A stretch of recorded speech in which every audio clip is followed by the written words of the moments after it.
Okay, hi everyone. After that slightly aborted false start, so I hope you're all doing well and you haven't got killed by coronavirus, which presumably you haven't if you're listening in here. Okay, so last time we discussed first how you could implement classical functions efficiently on a quantum computer.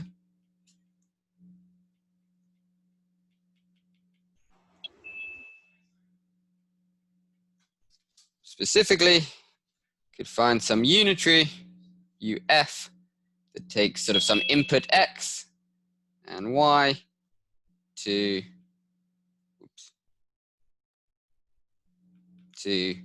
X, Y plus F of X. This is always a unitary. And we showed how you could implement that in a reasonably efficient amount of time. In particular, you can do it without getting any other intermediate bits that change their state. So any other sort of ancilla qubits that get used during the calculation are always returned to exactly their original state. And we also saw our first examples of quantum speedups, Deutsch's problem, Bernstein-Vazirani algorithm. And these were provable speedups, but they were speedups in the sense that we could reduce the number of calls to some black box function or oracle in order to make the process asymptotically more efficient. So today, we're going to start talking about sort of getting towards using quantum computers to solve actual problems that are just maths problems with no black box involved. In particular, we're going to start working our way towards Shor's algorithm, which is of course this famous algorithm that lets you factor prime numbers efficiently on a quantum computer. Theoretically lets you do that if you have a high quality quantum computer. And in fact, we're going to cover almost all of the quantum part of Shor's algorithm today. But probably by the end of this lecture, it's not going to be at all obvious to you what that has to do with factoring prime numbers. So yeah, we'll next week, Thursday, because next Tuesday will be the midterm. We will actually see, some classical number theory basically that lets us use these similar techniques in order to factor prime numbers. Okay, but in particular, today we're going to cover what's called the quantum Fourier transform, or QFT. Not to be confused with quantum field theory, which is also called QFT.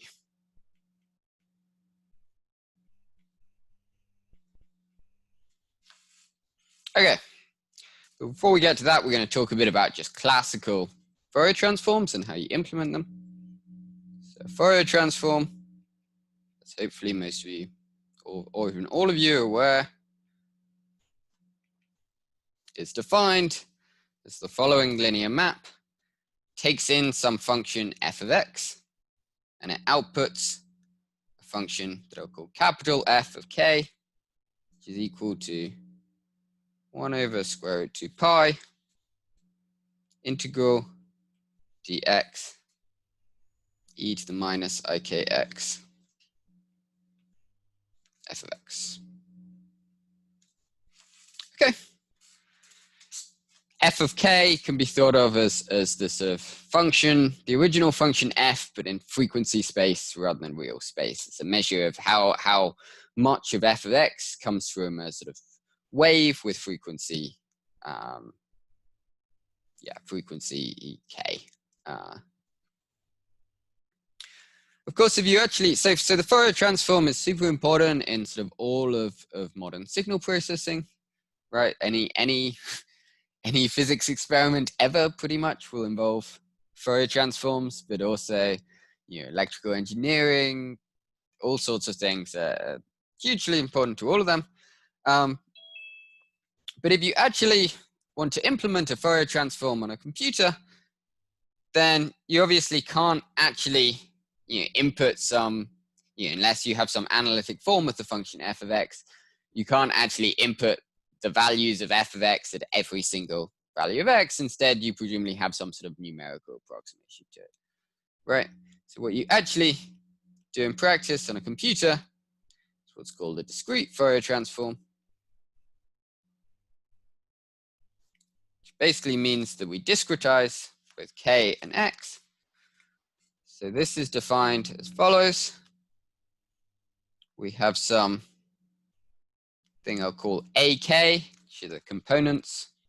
It's the equivalent of the function capital F of k.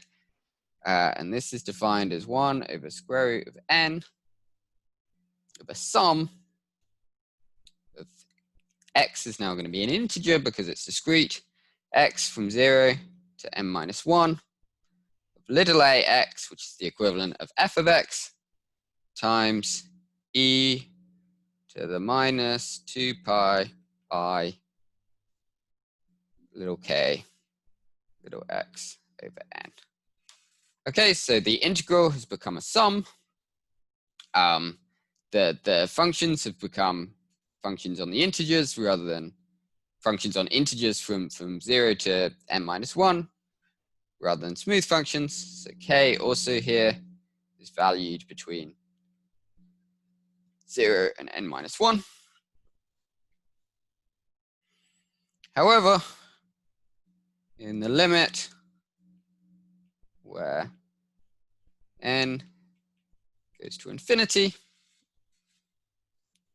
then this becomes an ordinary Fourier transform with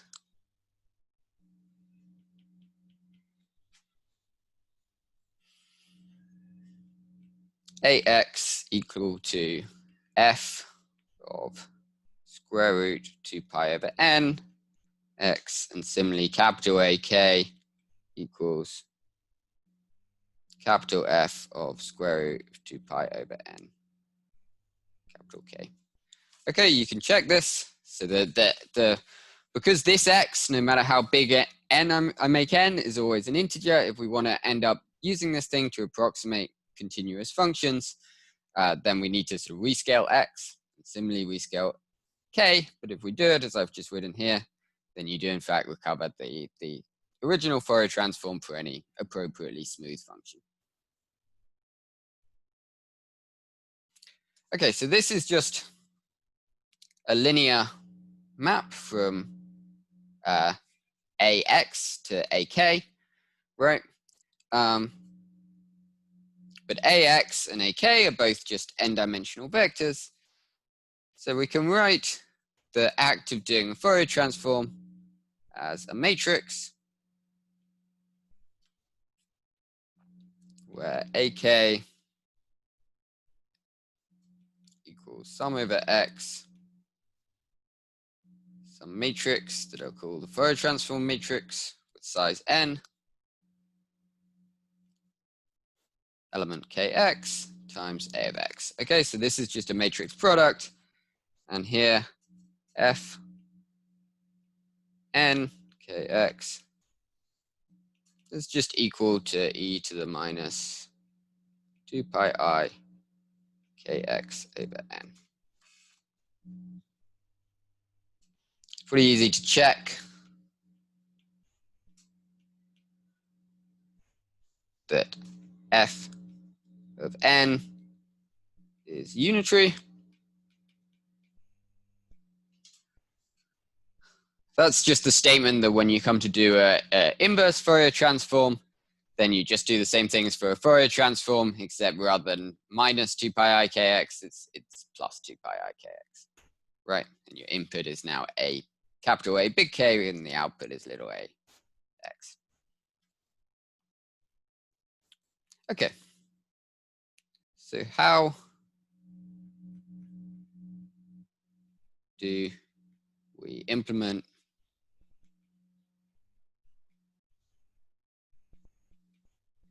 discrete.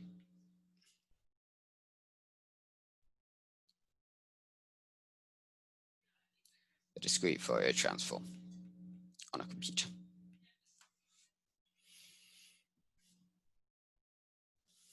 Well, one obvious way is just,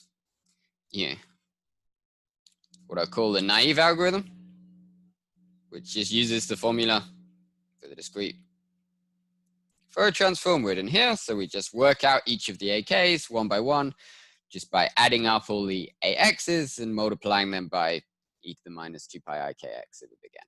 Okay. So in this case, we have N additions for each AK. And then we have to separately find all N possible values of K.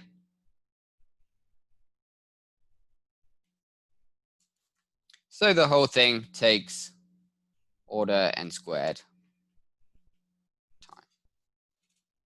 Okay. Turns out there's a better algorithm, as there often is. And unlike some algorithms where they have faster asymptotic scaling but aren't actually useful, this one is very useful, and it's what's used in all signal processing in practice. It's one of the most important algorithms in the world, called the fast Fourier transform. And this takes order N log N time. Okay. So this was invented by Cooley and Tukey in 1965. And you may not have heard of Cooley and Tukey, despite the fact that they came up with this super influential algorithm, one of the most important algorithms on the planet. And that's because, as sometimes happens, it turns out that they had actually got scooped. Someone else had independently come up with exactly the same algorithm quite a while earlier, in fact, and that was Carl Friedrich Gauss back in 1805. So they had actually, unfortunately for them, got scooped by 160 years, but it happens. And Gauss's paper or Gauss's work that was using fast Fourier transforms, he was using it to numerically do discrete Fourier transforms effectively on the orbits of different planets, actually came before Fourier's work on Fourier transforms. So the conclusion here is that Gauss was a pretty smart chap.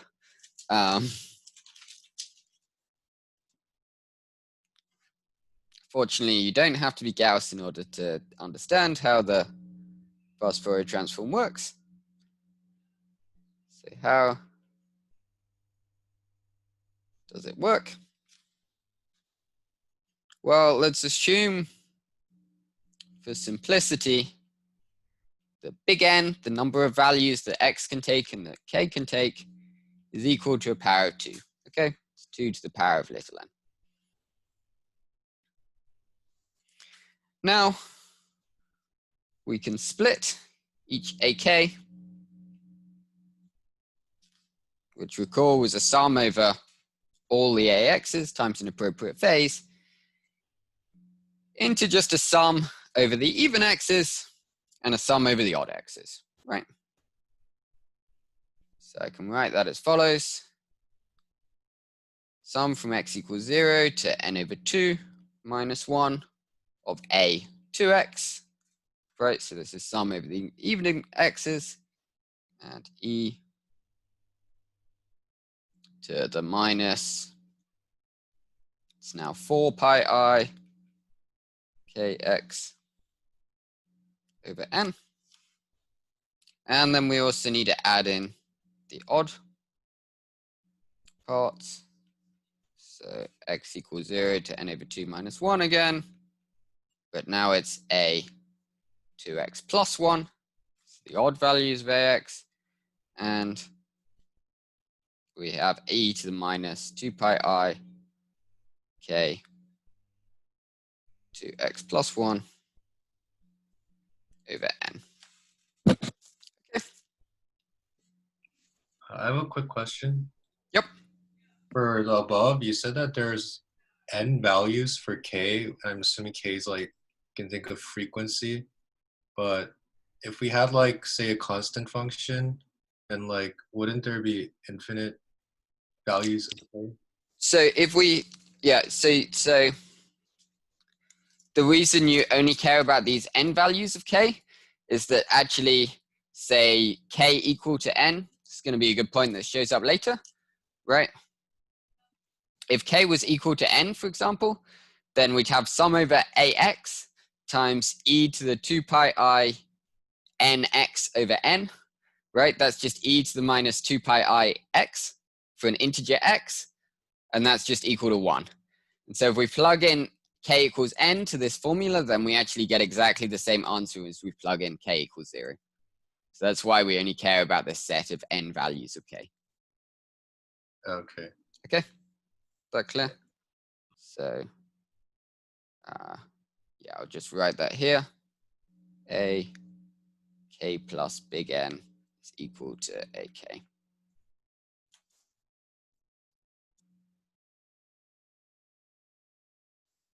Okay, that's going to show up in a minute. Okay, so the first thing we can note is that this whole formula is actually just the discrete Fourier transform of the even elements of A of x.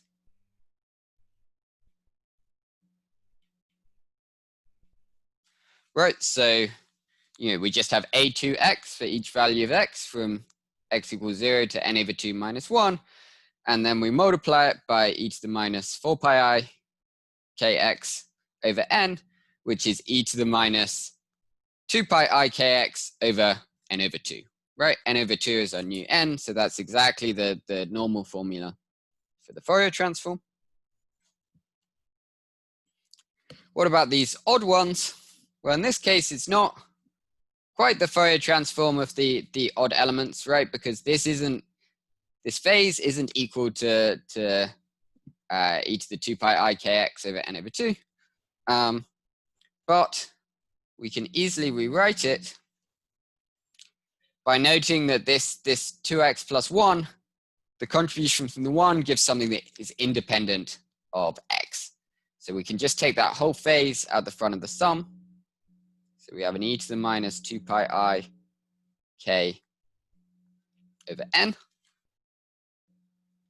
And then we have a sum over x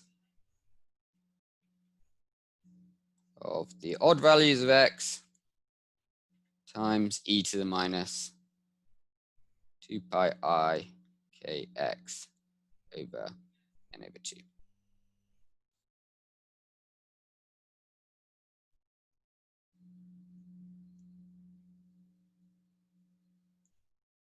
Okay. So this is just the discrete Fourier transform of the odd values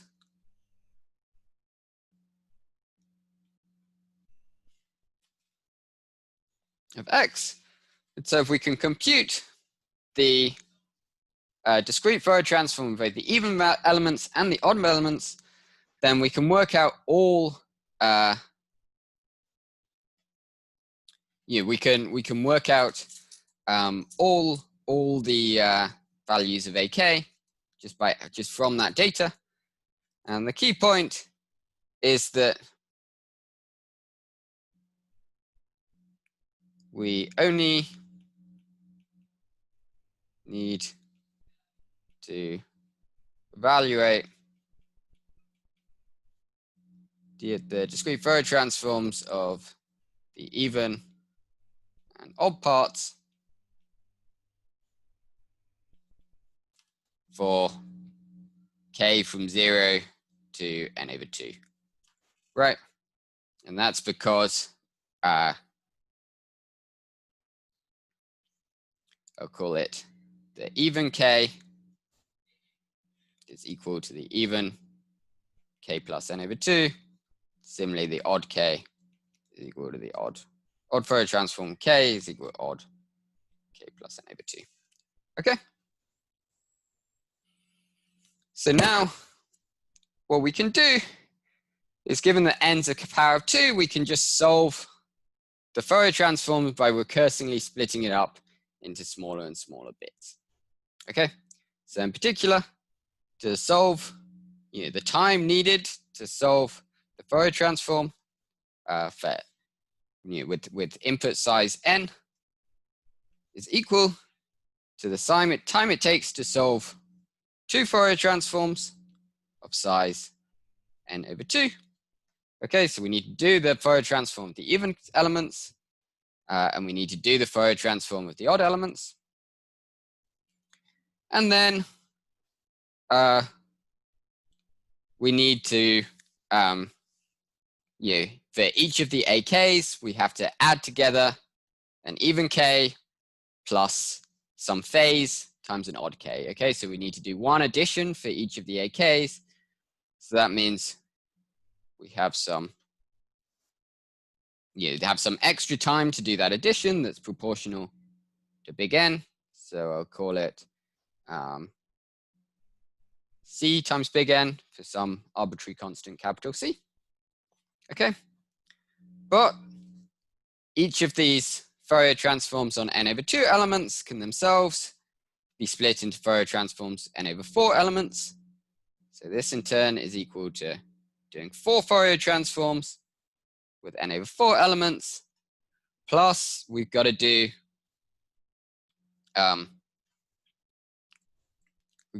two. We've got to add up, so we've got to combine together the even and odd parts of the even and odd Fourier transforms. So we have 2 of those sets of sums. So 2 times C times, now it's n over 2 because the size is smaller, plus our original Cn for combining together the last 2 big Fourier transforms. Right, so this is equal to 4 Fn over 4 plus 2 Cn. Okay. Similarly, you can split it into 8 steps, each size 8 Fourier transforms, each size n over 8. That will give us have an extra overhead of 4 times C times n over 4. So this becomes 8 F n over 8 plus 3 times our overhead to do the addition on n elements. If we keep iterating, we eventually end up, we have to do n of these steps before the Fourier transforms become of size like 1, and we can do them in order at 1 amount of time. So we end up with an answer that's order little n times big N, order n log n. Okay, so it's what's called a divide and conquer approach to the algorithm. You first, just keep splitting up. Then when you have it into all these really small parts, you do a Fourier transform on each of the small parts, maybe 2 elements or something, and then we start combining them back together, okay, just by adding them up using this formula.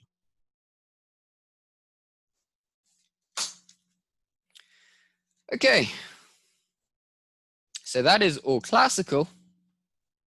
What we're really going to be interested in this lecture is a quantum Fourier transform.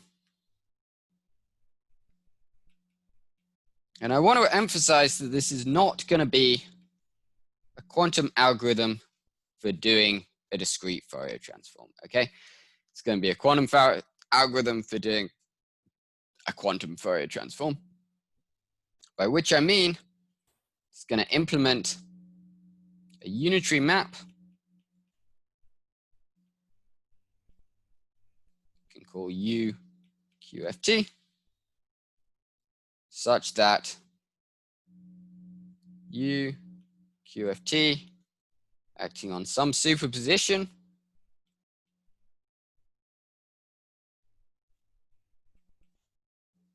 of little ax times x gives a superposition big AK times K.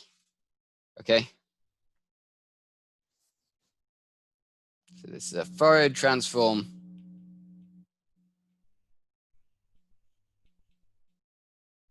of the amplitudes in the superposition, and that does not let you recover this discrete Fourier transform of AX.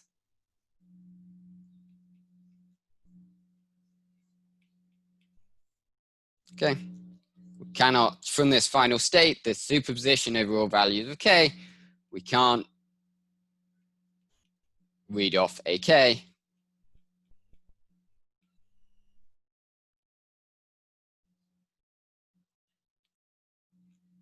We can only sample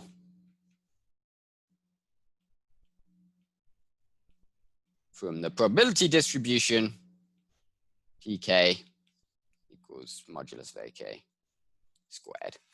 Right, if we measure K, then we get probabilities that are controlled by AK, but we can't just read off all the values of AK ourselves, which is what we would need to do to be able to do a discrete Fourier transform. On the other hand, what we're going to find is that the time to do this algorithm is going to be order little n squared, i.e. order log of big N squared. This is exponentially faster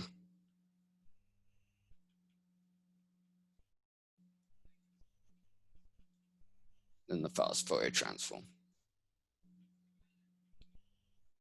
Okay, so if you were, say, trying to simulate a quantum Fourier transform in a classical computer by just storing the wave function, normally a bad idea to do, but say you were trying to do it, then it would take you exponentially longer to do that because you'd have to do a fast Fourier transform.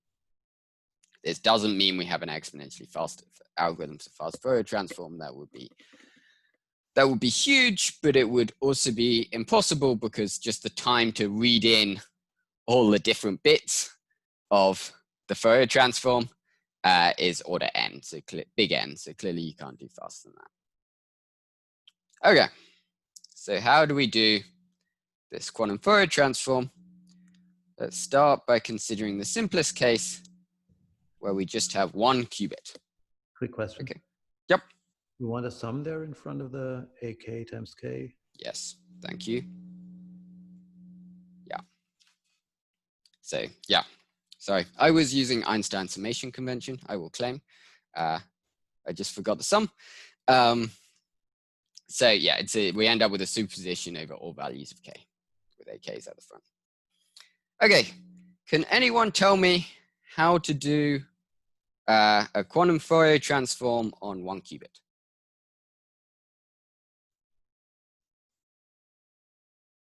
Let's see.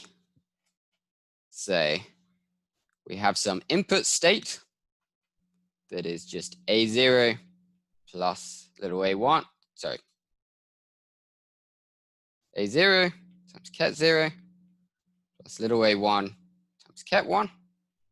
Okay, and then we want to apply a unitary that does a quantum Fourier transform to it. And then we want to output big A0 times ket0 plus big A1 times ket1. And our formula says that big A0, say, is 1 over square root of big N, which in this case is just 2, of a sum over x of little ax. So that's just little a0 plus little a1. So this is 1 over square root 2 little a0 plus little a1 times ket 0. And big A1 is equal to 1 over square root 2 again, little a0 plus e to the minus 2 pi I over 2 times little a1. So that is just 1 over square root 2 little a0 minus little a1 times ket 1. Can anyone think of a unitary that will do that map? In particular, what do we need to do if we input 0? Well, then a0 is 1, a1 is 0, and so it has to map 0 to 1 over square root of 2 times 0 plus 1. This is the Hadamard, right? This is indeed exactly UQFT equals H. Okay, so it takes 0 to 0 plus 1, takes 1 to 0 minus 1. That is just a Hadamard.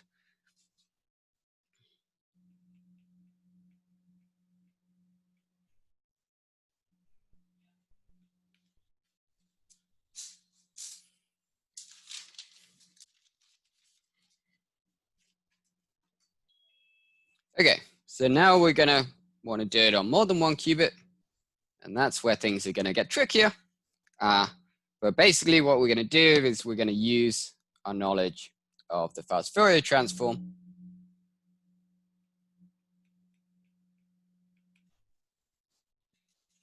But unlike in the fast Fourier transform, we're able to do the Fourier transform over the even elements and over the odd elements simultaneously, just by doing them in superposition.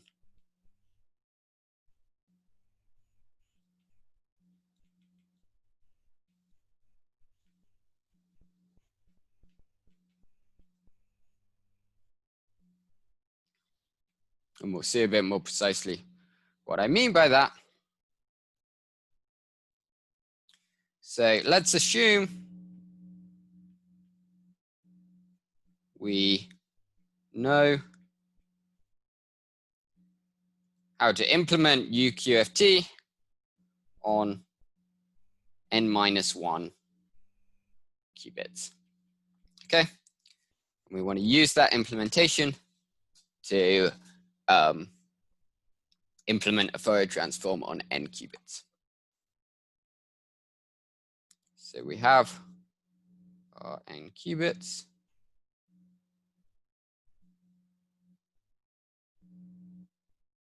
And I'm going to take, so this bottom qubit to be the sort of smallest bit of X.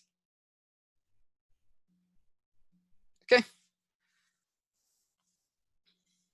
So this smallest bit determines whether it's even or odd.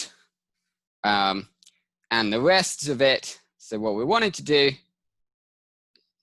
we go back up here, right, is do a Fourier transform where our input elements are little a 2x and little a 2x plus 1. Okay.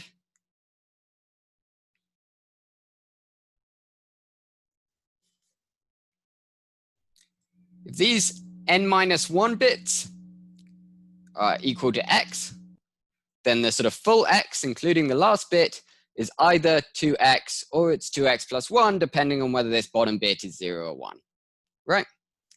So what that means is we can just ignore this bottom bit for the moment and just implement the quantum Fourier transform on the largest n-1 bits, okay? And that's going to do our even Fourier transform and our odd Fourier transform simultaneously with only one use of this UQFT. It's that one use rather than two that's going to give us this exponential speed up. Okay, so let's just see explicitly what state we have here.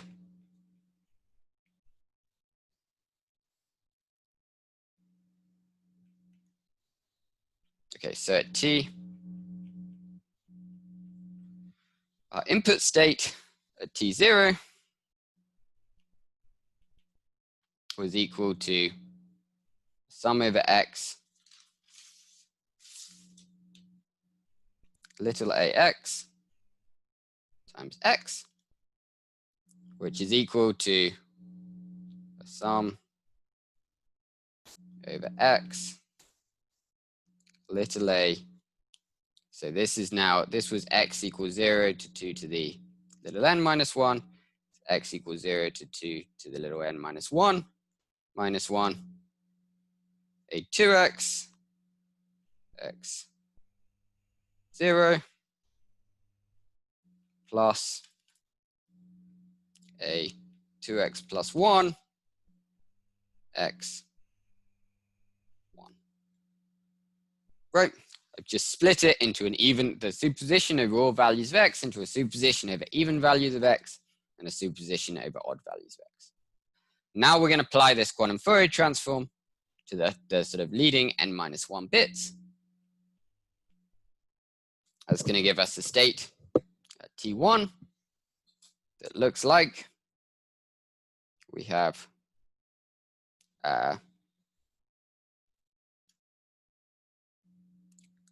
sum over x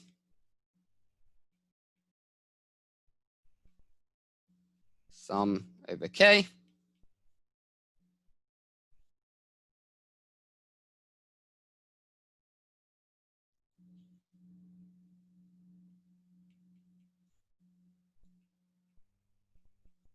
of a normalization factor of 1 over square root of big N, which is 2 to the n minus 1 over 2. And then we have the Fourier transform of a2x x, so that's a2x e to the minus 2 pi I k little x over 2 to the little m minus 1 times ket k times ket 0, plus we have the Fourier transform of the odd part, so little a 2x plus 1, again e to the minus 2 pi I little k little x over 2 to the n minus 1 k 1. Okay, so we've done our two Fourier transforms, and we sort of, roughly speaking, we have this term here, this discrete Fourier transform done, and we have this discrete Fourier transform done, but what we don't have is this factor of e to the minus 2 pi I k over big N out the front, right? So that's what we want to try and get next, is we want to have the like odd Fourier transform get this extra phase. Then we'll be starting to make our way closer to getting the full Fourier transform on the full little n qubits.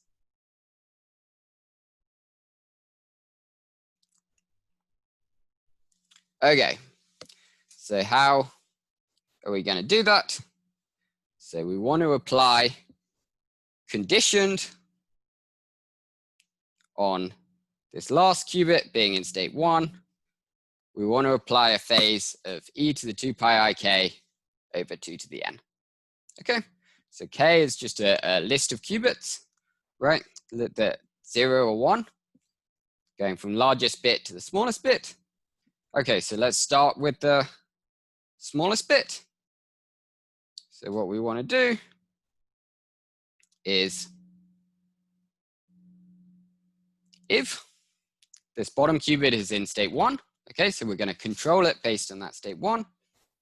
We want to apply a phase of e to the 2 pi I k e to the 2 pi I over 2 to the little n. So this is a phase gate. It's p pi over 2 to the n minus 1. Okay, so we're just applying a tiny little phase based on whether the last bit of little k is 0 or 1, and we're conditioning it so it only happens for the odd part of the Fourier transform. Anyone want to tell me what we want to do next?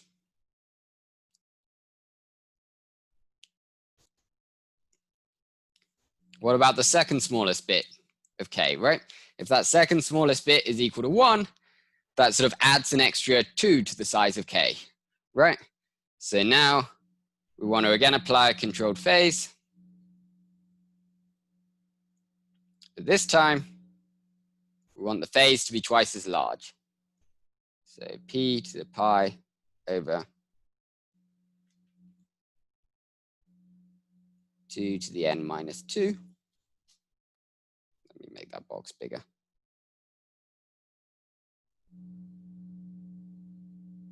P phase of pi over 2 to the n minus 2.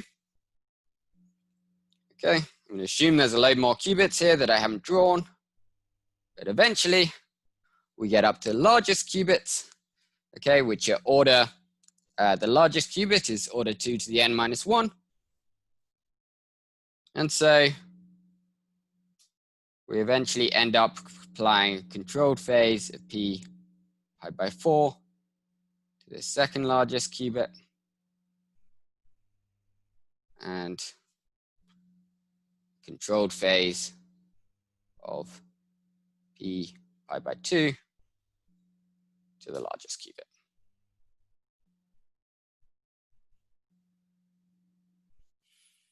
Okay, so after applying all these phases, just bitwise based on the value of each bit, and our final state is now going to be T2. So we still have very similar stuff as before.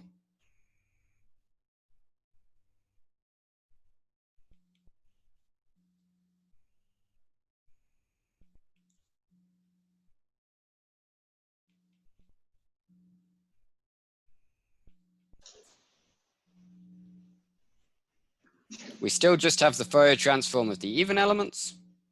No change there. We hadn't done, like, all of these were conditional and the smallest bit being 1. Okay, so this is just a Fourier transform as before. But I'll write this as 2x over 2 to the n, because we're eventually going to want to turn it into an actual Fourier transform on n qubits. So we have little k, little 0. But now we've applied an extra phase. If the last bit is in 1, we've applied an extra phase of e to the minus 2 pi I k over 2 to the n. Okay, so that gives us a total phase. We still have a 2x plus 1.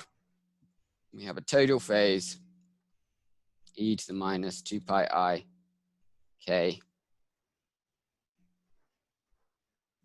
So these should all have been daggers. We wanted to apply a negative phase in each case, right? We want to increase the negative phase. Applied here. 2x plus 1 all over 2 to the n. Okay, we still have a 1. Okay. So really quickly, why are we applying the phases one at a time as opposed to just applying one big phase at once? So we're wanting, our gates are only allowed to act on a couple of qubits at a time, right?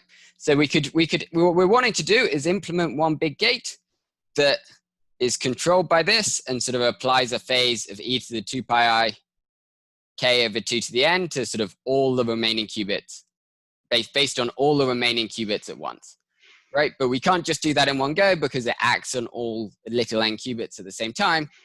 So what we note is that that phase, you know, k is just equal to 2 to the n minus 2 times the leading bit of k plus 2 to the n minus 3 times the first bit of k plus up to the final smallest bit, kn minus 1. I see. Thank you. And so we're just applying this phase. We're splitting this phase up into the bit that depends on k0, the bit that depends on k1, k2, and so on, and we're applying those phases one by one, which allows us to ignore the rest of the qubits. Okay. So we're now starting to have something that looks pretty good, right? We got all the right phases here. The problem is at the moment, k is only n minus 1 bits long, right? It only goes from 0 to big N over 2 minus 1. And we also have this bit sitting at the end here that's either 0 or 1 and is still a relic of our x's at the beginning. Okay. Turns out there's a pretty simple fix for that, which is like not obvious that it should work, but it does. We're going to take this bottom qubit, bring it all the way up to the top, apply a Hadamard gate, and that's going to be it. Okay. So our final state at time t3 is going to be the following. So first, we need to swap over this k and the 0 or 1. That's not really meaningful. Okay. We have a 1 over 2 to the n minus 1 over 2. The sum over k and x. 0 to 2 to the n minus 1 minus 1. A to x times the Fourier transform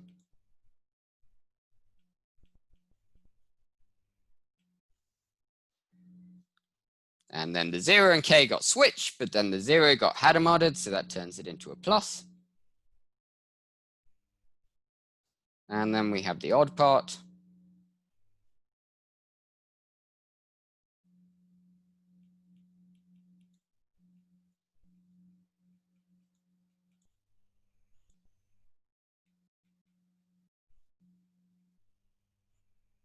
Which is in minus now, because the 1 got turned into a minus. Okay. So now all I'm going to do is just write this out more explicitly. So the pluses and the minus give an extra factor of 1 over square root 2. So we now have 1 over 2 to the n over 2. Got the right thing out the front. And now I'm going to leave the sum as is for the moment.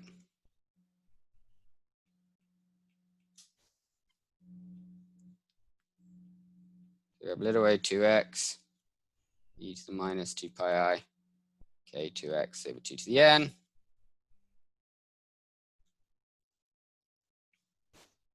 So the plus state goes to 0 plus 1, is 0 plus 1, the minus state is 0 minus 1. So let's rearrange that into the 0 part and the 1 part. So for the 0 part, we have plus a 2x plus 1 e to the minus 2 pi I k 2x plus 1 over 2 to the little n. So this is all multiplying 0, k, and then we have the part that's multiplying 1k, which is just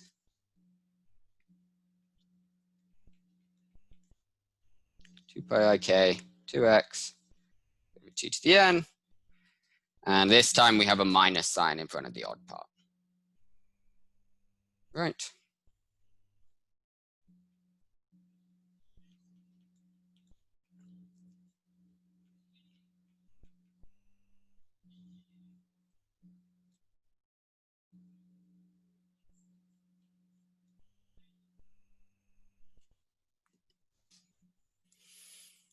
Okay, so now I claim to you that it might not be quite obvious yet, but it will be in a minute, that this is actually what we want. It's the full Fourier transform. Okay, so all we're going to do is we're going to add this first bit into k. So k is now going to go from 0 to 2 to the n minus 1.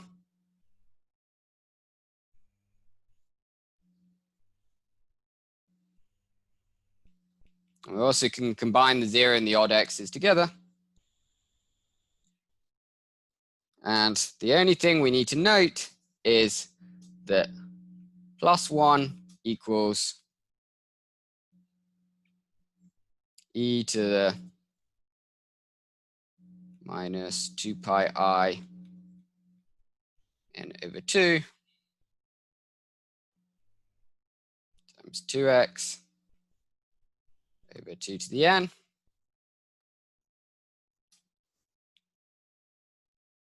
Should have called this, hang on. Let's call this 2 to the n minus 1.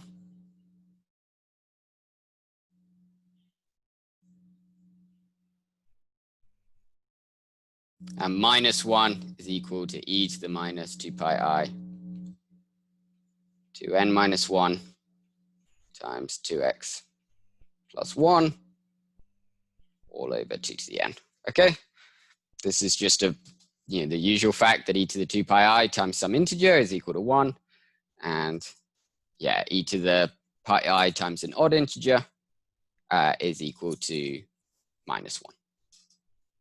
Okay, but that just means if we take this 1 and 0 as the leading bit of k, then this phase of minus 1 here and plus 1 here is just equal to the contribution from the leading bit of k from this formula e to the 2 pi I k times 2x plus 1 over 2 to the n. Right, sorry, it's this minus 1 comes from the fact that we have an odd number here and there's a 1 here, so that's adding 2 to the n minus 1 to k when we incorporate it into k. And here we have a 0 thing, 0, we have an even x, and so that just gives a phase of plus 1.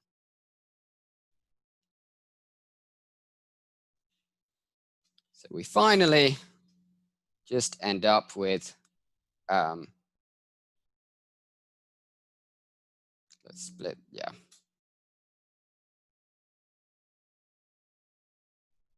Let's leave the sum over x in 2 pieces for now.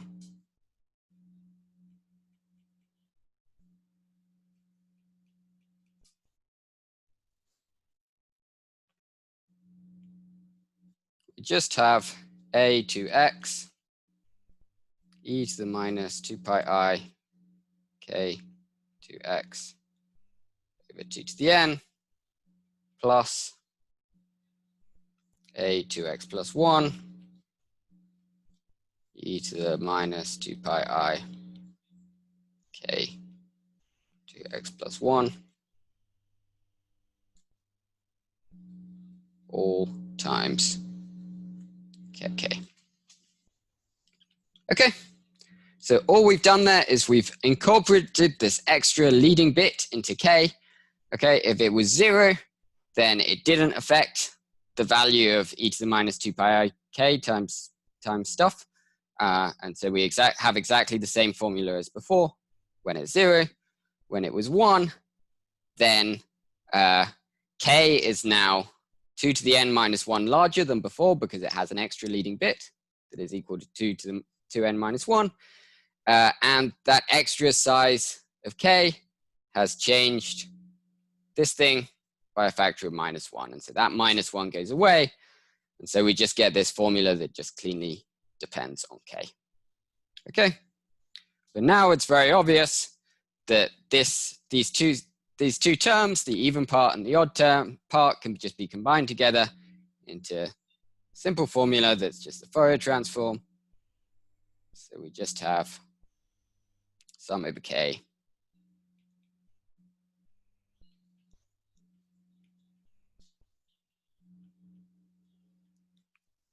Okay. So the only part that to me is not obvious in advance that it should work is this moving. We have the Fourier transform of the even part and the odd part, and we know that's giving us the like n-1 smallest bits of k. And so it's clear that the bit left over has to end up giving us the largest bit of k if that's going to work. But the fact that the Hadamard will do the job, I think for me is kind of just non-obvious. You just have to check. But yeah, it's really just because it's the largest bit of k and the smallest bit of x, then it ends up basically just being a discrete Fourier transform on one bit, which we know is done by the Hadamard. Okay, so this circuit works. What we now want to know is how once we unpack, right, so this Fourier transform on n-1 bits, we've got to decompose into a load of phase gates, a Hadamard, and a Fourier transform on n-2 bits, and so on. What we want to know is that the total number of simple gates we end up with, right? So the key point is that whereas before, the Fourier transform on sort of n classical bits involved doing 2 Fourier transforms on n-1 classical bits, in this case, it only involves 1 because we did them both in superposition. And then we have an overhead, which is the number of extra gates we applied, these phase gates in the Hadamard, and the number of them is order little n, right? So, in fact, it is equal to n. So in turn, we can do this Fourier transform on n-1 qubits by doing a Fourier transform on n-2 qubits. We have an extra overhead that's n-1 plus n. Final answer ends up being order little n squared, as I claimed. Okay. So yeah, this is probably one of the most complicated quantum algorithms to really get your head around. I recommend spending some time just like figuring your way through the circuit. It's hard to follow things when I'm just doing them live, and just spend some time coming to terms with this. Like once you have an intuitive feel for it, it's not too bad. But this is how you do a quantum Fourier transform, and it as I say, is exponentially faster than doing a classical Fourier transform. But on its own, that's not terribly useful because all we're doing is transforming these amplitudes and we want to get something useful out of it. So for the last 20 minutes or so, we're going to see an actual application. Something useful that you might want to do. It's called quantum phase estimation. It might not seem that useful on the surface. It's sort of a general purpose like trick. But in fact, you can think of Shor's algorithm as just a special case of quantum phase estimation, and an awful lot of other tricks that people use in quantum computing are really special cases of quantum phase estimation. Okay, so the sort of general setup for quantum phase estimation is that we have some known unitary, U, that acts on m qubits. Okay, and this is not like the black box setups before. We can imagine that we know what this unitary is. We have some particular circuit for it. Say, we certainly will in Shor's algorithm. And we also have some state psi, which we know is an eigenstate of U.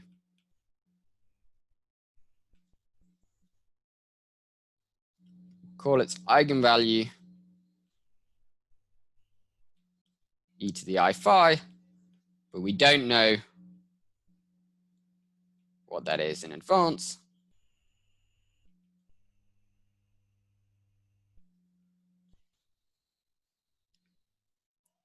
The aim of the algorithm is to find this phase phi to some precision. Okay, precision that that is order 2 to the minus n. Okay.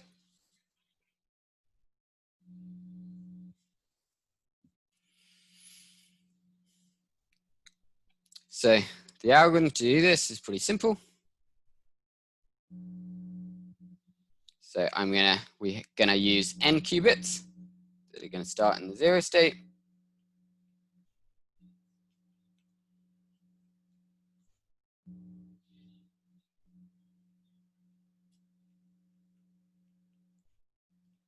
Finally, we're gonna have our m qubits that I'm just gonna draw with one line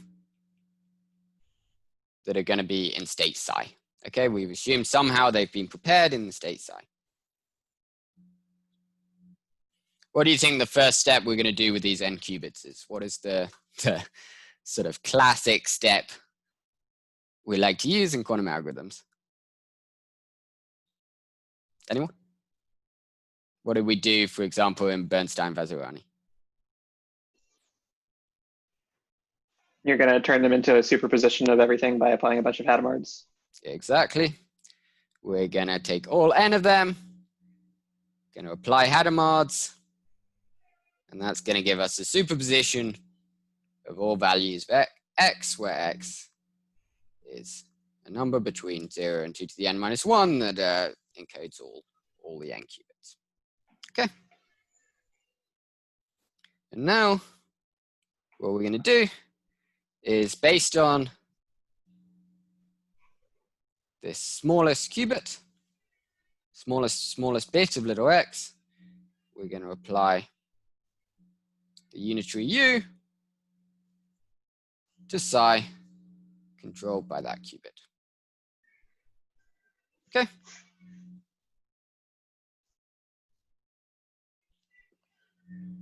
Actually, let's put a 0 here.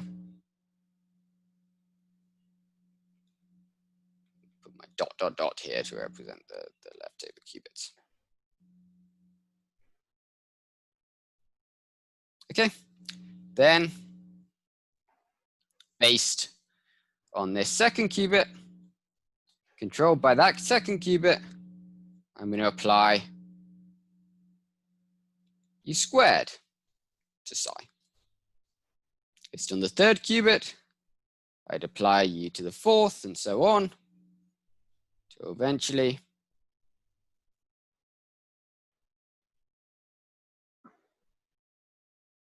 with these largest qubits, I apply u to the 2 to the n minus 2.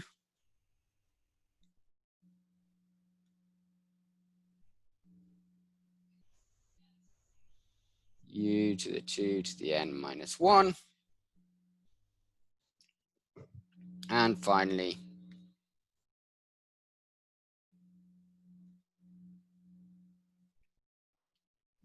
u to the 2 to the n. Okay. Can anyone see a potential problem here with the efficiency of this algorithm?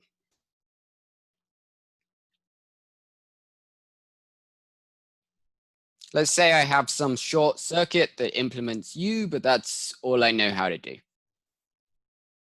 How long will it take me to implement u to the 2 to the n? Come on, someone. If u to the 1 takes time t, and I'm just very naive, how long will it take me to implement u to the 2 to the n? Come on, 2 Zach, to the you're n times unmuted. t. Great. If you're unmuted, you get called on for not being a coward and being muted like everyone else. Okay, so in particular, if we only know how to implement the matrix U, and we don't know any shortcuts that lets us implement sort of u to the 2 to the n really fast, then this takes time exponential in little n if implemented by just repeatedly applying controlled u's.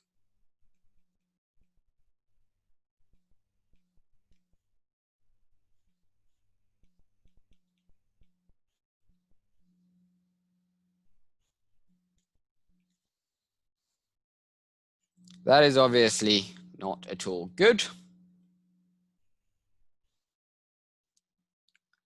But often in algorithms, in particular in Shor's algorithm, we'll see an example of this. There may exist much faster methods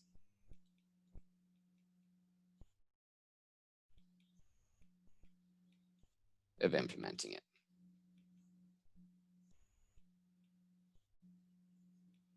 The other possibility is that you may know, for example, that your phase is, say, plus or minus 1, and then you only need little n to be equal to 1 because you only need like 1 bit of precision basically for phi. So yeah, if you're having to have, if you're wanting to measure phi very precisely and you don't have any shortcuts for implementing high powers of u, then this algorithm will not work very terribly well. Often, depending on the problem, you do.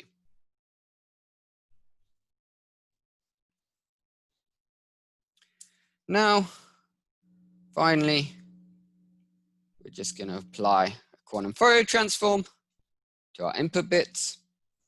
And I think it's quantum Fourier transform. It may be an inverse Fourier transform, depending on my conventions. But I think I got it right, and it's a quantum Fourier transform. And then finally, we're just going to measure all of these bits. And then we should hopefully be able to read phi off them.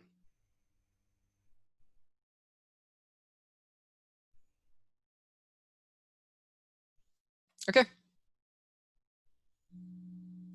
So let's just track the state as it goes through. So let's call this T1, call this T2, call this T3. At time T1, our state is just superposition over all possible values of x times the state psi. Okay. Time T2, 2 to the minus n over 2, superposition over all values of x. But now, conditioned on that value of x, we have applied u to the power x to psi.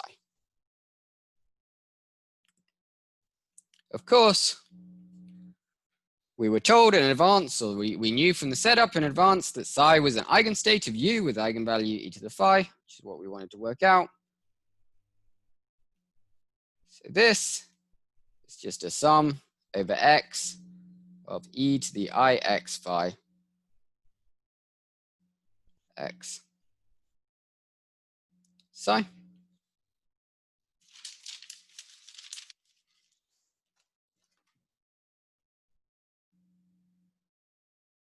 Okay. And then finally, so the key point is that this is just a product state. This is just some superposition over x's on the first set of qubits times psi on the m qubits at the end. So we can basically forget about psi, it's just going to sit there. And now we can do our quantum Fourier transform. So what's that going to give us? Well,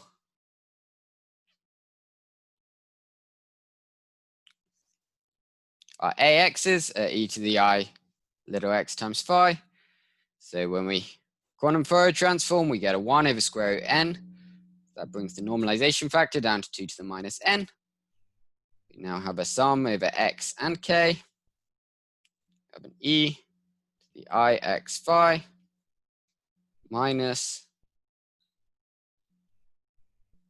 2 pi ikx over 2 to the little n. It's ket k. And again, there's ket psi sitting at the end that we really don't care about. Okay, So now this should really start to look hopeful. We measure K.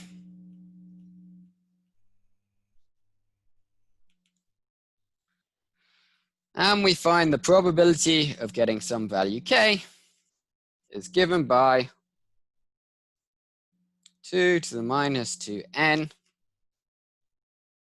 times the modulus squared of sum over x e to the ix phi minus 2 pi k over 2 to the n. Should be immediately pretty intuitively obvious that this sum is going to be an awful lot larger if phi is very, very close to 2 pi k over 2 to the n than if it isn't, right? If they're very close to one another, all of these are going to add up in phase. Otherwise, they're going to be all pretty random phases. They're going to cancel out, and you're going to get a much smaller answer. But you can actually do this sum explicitly. It's just a geometric series. And the answer you get, I'll leave you guys an exercise to check this. It's not terribly hard. Just the formula for geometric series, as I say. So you get sine squared 2 to the n minus 1 phi minus pi k. And then the denominator, you have a sine squared of phi over 2 minus pi k over 2 to the n. If that's wrong, then one of you should hopefully notice when you check. If so, tell me. So let's suppose, in particular, that phi is actually equal to 2 pi k prime over 2 to the n for some k prime. Okay.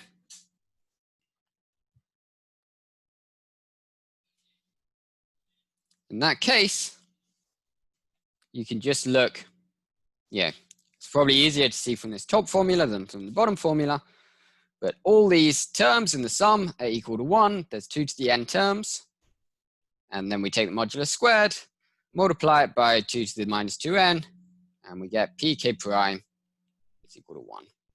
Okay, so if phi is equal to some integer times 2 pi over 2 to the n, you can just literally read off this integer. In general, phi won't be. And so you don't get a completely deterministic outcome, but you find a distribution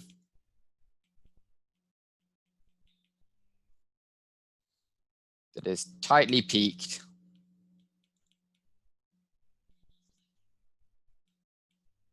around phi roughly equal to 2 pi k over 2 to the n. Okay, so you're not guaranteed to get the right thing, but you'll get something close. In fact, we can be precise about this. When phi minus 2 pi k over 2 to the n is much greater than 2 to the minus n, right? So you get the wrong k by some relatively large amount, then the probability of that, this is an order of magnitude estimate. We have a 2 to the minus n out the front. We have this sine squared, which is always less than or equal to 1. And we have this sine squared at the bottom, which is always greater than or equal to the thing inside the sine, right? Phi over 2 minus pi k over 2 to the n squared. And so we find that this is most order 1 over 2 to the 2n phi minus 2 pi k over 2 to the n all squared, which is much less than 1 and dies away very quickly. Okay, so with high probability, actually you can show that P closest, the sort of most accurate K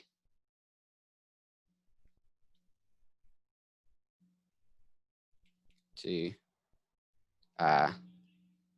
2 to the n pi over 2 pi is actually greater than or equal to roughly 0.4, no matter how big n is. Okay, so if you just don't care about maybe the last 2 or 3 bits of the answer you get for k, then with very high probability, you will find phi. Okay, so that is going to be all for today. On Tuesday, there will be no lecture because there's the midterm.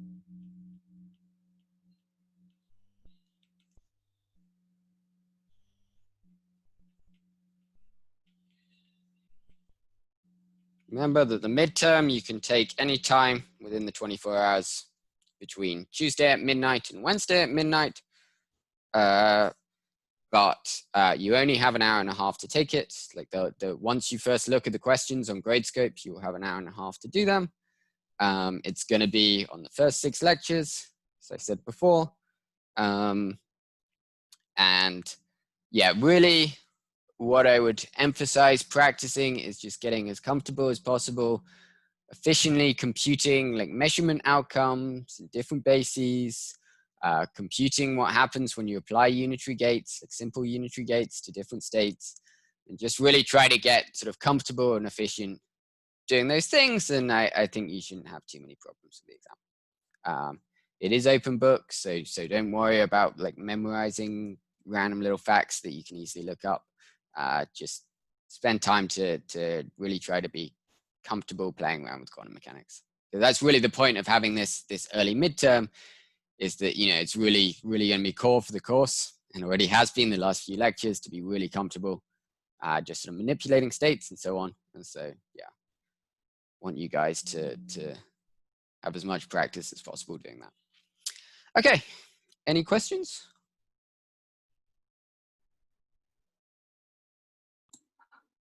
For the quantum Fourier transform, Yep. I'm having trouble seeing like what your input would look like, because for say DFT, you would have like an x and value of x pairs going in. Yep. But for this, like, It's a totally different input. Yeah. The quantum Fourier transform does not take a classical input. The input is a quantum superposition of AX KX. Okay, so it's just not designed to implement some classical algorithm. It's just a quantum unitary gate that turns out to be very useful in other classical algorithms like quantum phase estimation. That clear? Then say like if you had numbers that are like spaced out in 3, like 2, 5, 8, something like that, and you want to like find a Fourier transform of it, like, I don't know, frequency would be 3 or something, would you be able to use this to implement? No, it's not designed for actually doing a Fourier transform of some classical function. Yeah, I really want to emphasize that. It's what it does is it does a Fourier transform of some superposition over states X. It Fourier transforms the amplitudes, and that's just a totally different thing, right? It has the same name, it involves the same sort of maths, and so that's why the like same trick that worked for the first Fourier transform works for the quantum Fourier transform, but as a physical thing, it is just totally different. Okay. And then when you said like smallest bit of X, what did you mean exactly? Yeah, so I just mean X is a set of n qubits, right? So X might equal, for example, 0, 0, 1, 0, 0, dot, dot, dot, right? And we're interpreting that as a number between 1 and 2 to the n minus 1, okay?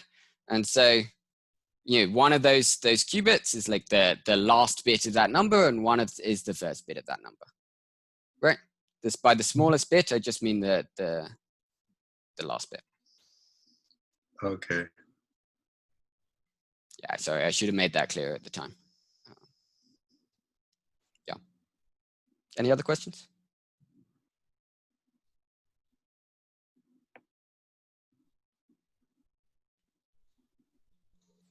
Thank you. I will end the recording.